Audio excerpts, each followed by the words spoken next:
ஆம் ஆத்மி கட்சி எப்படி உருவானது தெரியுமா?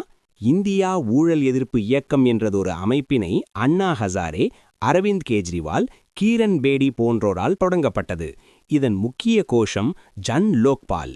இந்த சட்டத்தின் நோக்கம் அரசியல்வாதிகள், உயர் அரசு அதிகாரிகள், அரசு ஊழியர்கள் இவர்களிடையே நடைபெறும் ஊழலை அரசின் நேரடி கட்டுப்பாட்டில் இல்லாமல் எந்தவித தலையீடும் குறுக்கீடும் இன்றி தன்னிச்சையாக செயல்படும் அமைப்பின் மூலம் விசாரித்து நடவடிக்கை எடுக்க வேண்டும் என்பதே.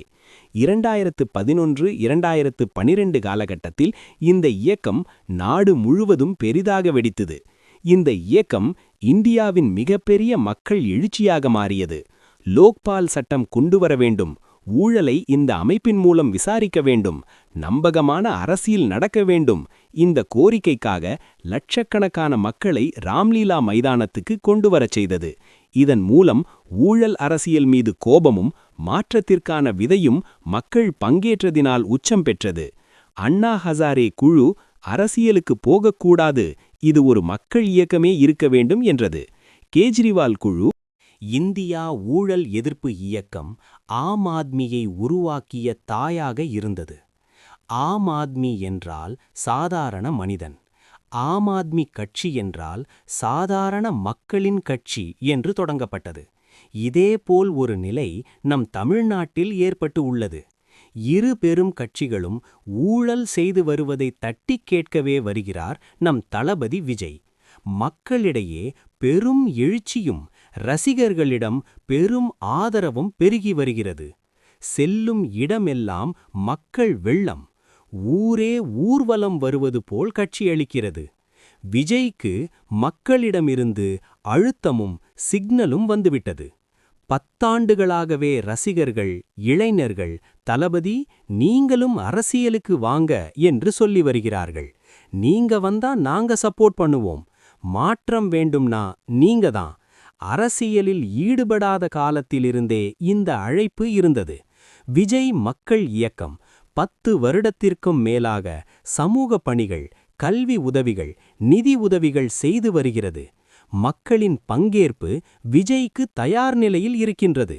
அதனால் அரசியல் அழுத்தம் ஏற்பட்டுவிட்டது. தமிழ்நாட்டில் இளைஞர்களில் பெரிய தலைவருக்கான வெற்றிடம் இருக்கிறது. கலைஞர் இல்லை, ஜெயலலிதா இல்லை, ஸ்டாலின் வயது கூடுகிறது. ஏஐஏடிஎம்கேல பிளவு ஏற்பட்டு பல கிளையாக பிரிஞ்சு கிடக்கு. பிஜேபியில அறிமுகமான முகமில்லை. இத்தகைய நிலையில் இளைஞர்கள் எதிர்பார்க்கும் அடுத்த தலைமுறை தலைவர் இல்லை. இதுதான் விஜய்க்கு நீங்கதான் சரியான போட்டி என்று மக்கள் சொல்வதற்கான மிகப்பெரிய காரணம். விஜயின் கிளீன் இமேஜ் கெஜ்ரிவால் 2012க்கு சமமாக உள்ளது.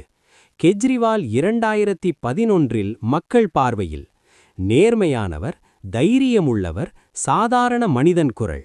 விஜய் 2025இல் மக்கள் பார்வையில் ஊழல் இல்லாதவர், பண்பு நேர்மையானவர், அரசுக்கு எதிராக சில கருத்துக்களை பேசுபவர், இளைஞர்களின் ரோல் மாடல். இருவருக்கும் நல்ல மனிதன், நல்ல தலைவர் என்ற பிரபலிச்சம் ஒரே மாதிரியாக இருக்கு. தமிழக மக்களிடம் மாற்றத்துக்கான மனநிலை உருவாகி வருகிறது. டிஎம்கேக்கு தற்போதைய ஆட்சியாளருக்கு எதிரான மனநிலை தொடங்கிவிட்டது. ஏஐஏடிஎம்கேல ஒற்றுமை இல்லை. பிஜேபியை மக்கள் பெரும்பாலானோர் ஏற்கவில்லை.